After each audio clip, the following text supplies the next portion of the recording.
We are extremely honored that you accepted our interview request. Thank you very much for it. It's just ended a conference session in few minutes. I would like to ask you, what's your opinion about the young researchers? So I've just spent a delightful 30 minutes with high school students discussing issues that they might raise about science, about being a scientist. I find these students alert, curious, with great English-speaking skills, and really highly motivated. I think that they are very interested in science and medicine, and they appear to be well instructed. They knew a lot about biology, amazingly a lot about biology, which I found impressive. So it was truly a pleasure to talk to the students. At the Hungarian National Academy of Scientist Education and the Translational Medicine Foundation, we believe that it is not enough to discover something, but it must be used for the benefit of society. Two important principles for us are science to society and discovery to delivery. How do you think scientific research can be effectively put at the service of society? I don't think it's ever a problem to do that. That's never the problem. The problem is the discovery, not the translation. So in the public, maybe in Hungary too, certainly in America, there's often this misconception that we have scientific discoveries that are not translated. That is not true. We don't have the discoveries. Once we have discoveries, the translation always happens. There's so many ways of translating. There's so many rewards for translating. There's so much money to be made by translating. It's never a problem. The problem is the discovery, not the translation. And how do you think specific scientific discoveries can most effectively feed back into the patient care, for example? I have no idea how it works in Hungary. In the United States, the problem is not the application of the discovery. When in academia, for example, or in drug companies, a discovery is made that has translational potential, its development into a therapy or into a diagnostic procedure is seamless because there are enormous rewards, both academic rewards and financial rewards for people to do that. The issues that translation faces are more regulatory and organizational. In the US, it's how you to get an insurance company to pay for a treatment, how you get the hospitals to adopt them, things like this. That is the problem more than anything else.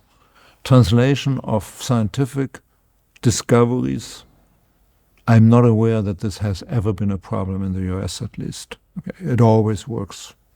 Yeah, the problem is different. Yeah. Now we go back in time a little. There are so many different paths a young person can take into the world of science, and I understand that your initial focus was on music and the basson playing. How did your attention shift from music to science and research? I loved music when I was a secondary school student, but I had to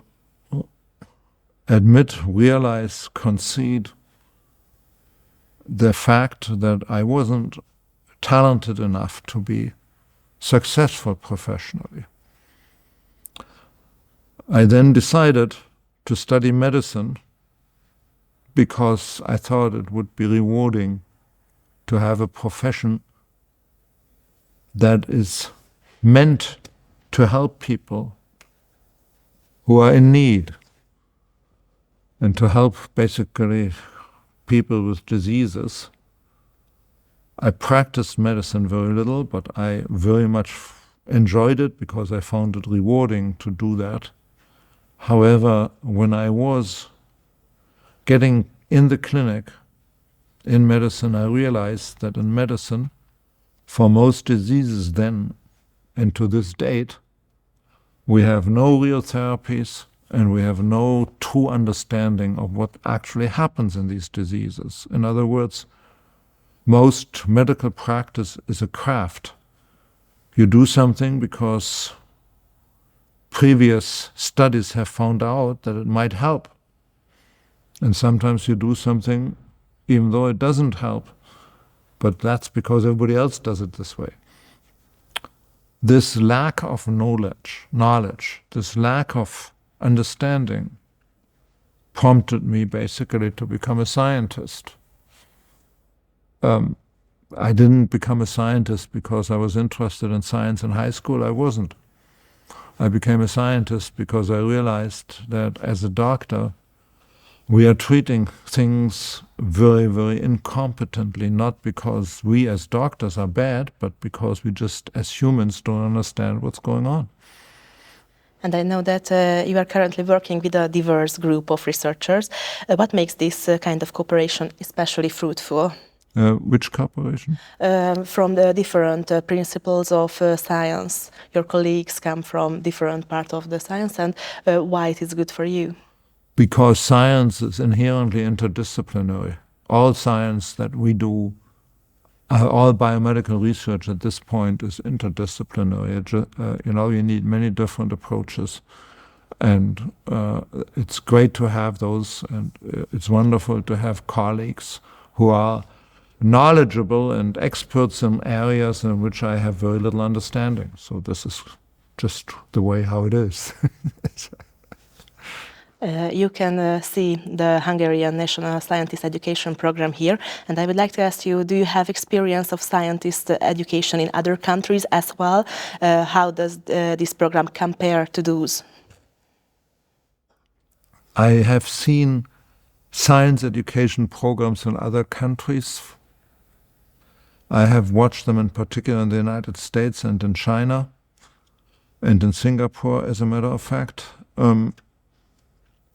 The programs are slightly different in different countries, but in essence, they all aim to induce interest in science, induce appreciation in science in students so that they may become also interested in pursuing studies in science and a career in science.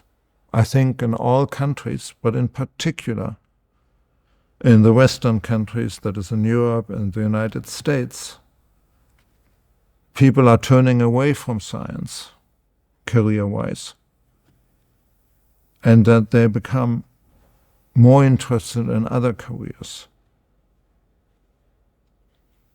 I believe that making young people familiar with science, introducing them to science, is a great way of trying to counteract that problem. And these are great programs. I'm not sure they're going to be enough, because the major reason why people become disinterested in science is because our societies, certainly in the US, lacks an appreciation for science often and for what scientists do. And that translates into other parts of life, like, for example, salaries and job security and things like this. And at least in the United States, it's increasingly unattractive to be a scientist because, it's hard work, very insecure, poorly paid, and young people, especially smart young people, they would rather do things that are better paid and not as hard work and are more secure, which is totally understandable. I don't blame them, And so I think that as a society, certainly in the United States, I can't say anything about Hungary. I don't know anything about Hungary. But in the United States, what we need to do is to make the decision makers, of which I'm certainly not one, aware that it's absolutely essential for the long-term benefit of our culture, of our civilization, our countries, essential to put an emphasis on science, and that emphasis cannot just be making people interested in it. It also has to be providing respect, appreciation, financial rewards, security to people who actually pursue such careers. And finally, if you could go back to the time when you were a young scientist, what kind of advice would you give yourself? I did make a couple of decisions in my career early on that turned out to be extremely good. I think there was an accident, but I'll take luck whenever I can get it. These decisions were to change fields, to change methods, to collaborate with different types of people. Very often change is scary and risky, and it is risky.